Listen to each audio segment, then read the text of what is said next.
has a 1 in 250 chance of continuing her studies beyond secondary education. And the picture is almost the same right across the continent.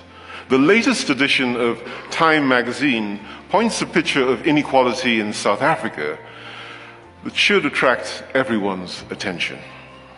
Time reports that the World Bank last year deemed South Africa the world's most unequal society, estimating that the top 10% owned 70% of the nation's assets, and that was back in 2015. The Times story further tells us that the societal split is still largely along racial lines. The bottom 60% is largely composed of black, mixed-race people, and Asians who descended from the era of slavery and colonial rule. This bottom 60% controls only 7% of the country's net wealth, and half of the South African population live on less than $5 a day. Ladies and gentlemen, the inequality problems that we face today is not only limited to Africa. As a matter of fact, it's the norm on the global arena. I recently came back from Seattle in Washington State, and to quickly bring this into perspective, Washington State plays home to the headquarters of Microsoft and Starbucks, and is also the home of Boeing, the largest private employer in the state. Washington's state tax system has the dubious distinction, according to some analysts, of being America's most regressive tax regime. Reports compiled by independent analysts shows that poor residents in the state pay 16.8% of family income, while the wealthiest 1%, and let me be clear, these are the wealthiest people in the world, the wealthiest 1% pays 2.4% of their income. The same situation plays out in San Francisco, where there's immense income per capita, but it's virtually impossible to live there because it's so expensive. These statistics, whether out of Nairobi, Johannesburg, or Seattle, are pointing to a grim and a growing reality that the number of economically disenfranchised people is growing rapidly right around the world. And yes, this worsening state of affairs, the growing divide between the haves and the have-nots, is playing in many of the areas where our businesses are thriving and where you and I live. The reality is that our global economy today is broken. Hundreds of millions of people living in extreme poverty, while huge rewards go to those at the very top. Many reports show that there are more billionaires than ever before, and their fortunes have grown at record levels. And meanwhile, the world's poorest are getting poorer. Ladies and gentlemen, this state of affairs is not sustainable. Over the long term, business cannot succeed where societies are failing. And the reality is that the existing model of business is not generating enough value to contribute to societal good.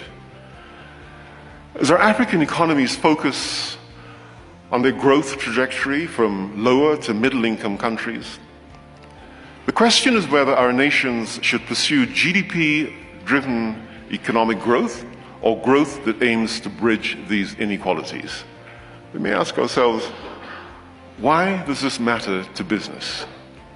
Now more than ever, there's a clear call to action to business, that the business of business is no longer business. The Sustainable Development Goals, the call for more private sector innovation, and the call for businesses to develop products and services that address societal needs has been a constant topic in business leadership discussions. You'll hear more from Mark and other speakers through the next 2 days of this summit about the changing role of business and of business leaders. Issues such as climate change, inequalities, and rights are increasingly becoming fundamental issues that we will have to tackle as the private sector if we're to succeed in the long term. The truth is, no other sector, private, public, or NGO, has the capacity to address the fundamental business and social challenges that we face today. And that is why collaborative and inclusive approaches to business and cross-sectoral partnerships are critical. But this has to be looked at from a business lens for it to make sense over the long term. Ladies and gentlemen, increased inequalities lead to social, political ills, such as increased dissatisfaction, disengagement, migration, sectionalism, clanism, tribalism, and xenophobia, something which is all too true in South Africa today. If not addressed, inequalities will ultimately create a political and a business landscape that will be difficult to reverse. And we see that in the United States today. We see it with the mess that's called Brexit in Britain. Inequalities drive people to engagement in nefarious activities such as trafficking and slavery. The BBC reported not too long ago that there are about 4 to 5 million people living in slavery-type situations around the world today. Let's be clear, that's more slaves than existed before slavery was abolished. Faced with this global challenge of inequality, what should businesses do? I want to propose 4 approaches.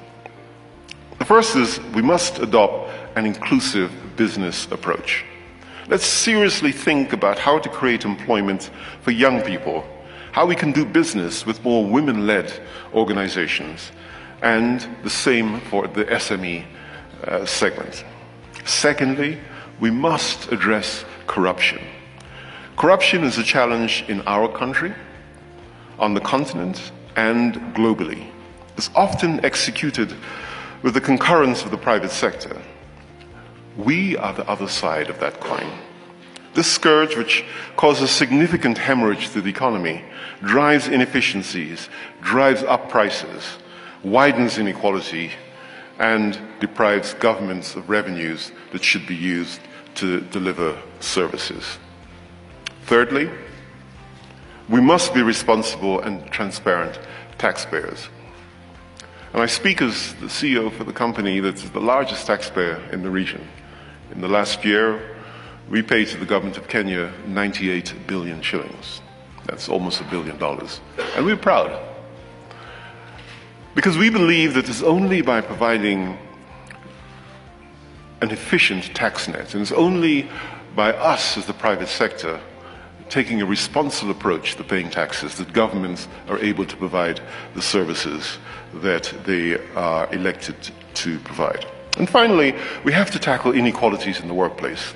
As businesses grow, we also need to self-examine how pertinent business questions, such as how we're performing on gender pay gaps, gaps between executive salaries and median salaries, especially now with more transparencies around wealth declarations.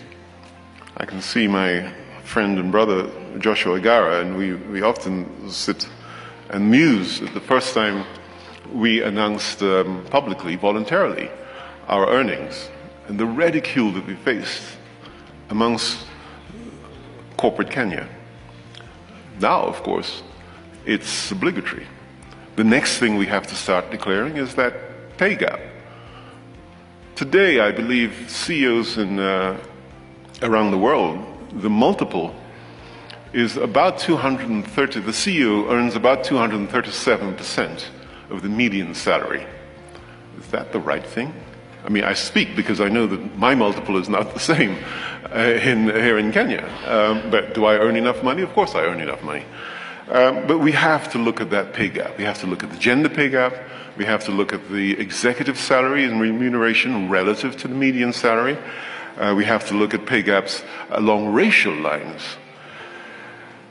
There's no one sector can do any of this alone, but we have to commit to do our part. The public sector needs to set the enabling environment, while those of us in the private sector need to drive delivery of products and services that will transform society for the better. And civil society has to provide the links to communities and support accountability right away through the line.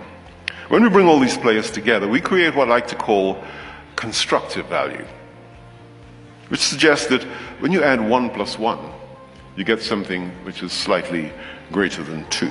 And the only way to achieve this is by partnering together across sectors and sometimes even across platforms. So what are we at Safaricom doing about all of this?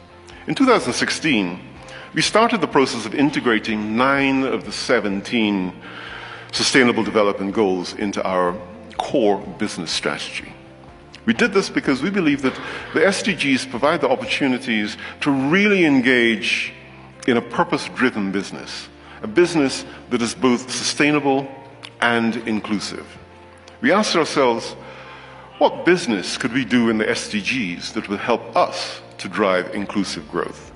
Our 9 priority goals are the goals in health, in education, affordable clean energy, decent work and economic growth, innovation and infrastructure, reducing inequalities, responsible consumption and production, climate action, peace and justice, and of course what I consider to be one of the most important goals, and that is partnerships, goal number 17.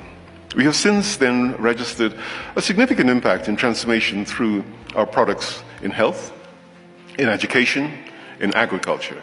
Our advocacy and partnerships, of which the sponsorship of this summit is one of them, is now beginning to show some good results. We're advocating around anti-corruption.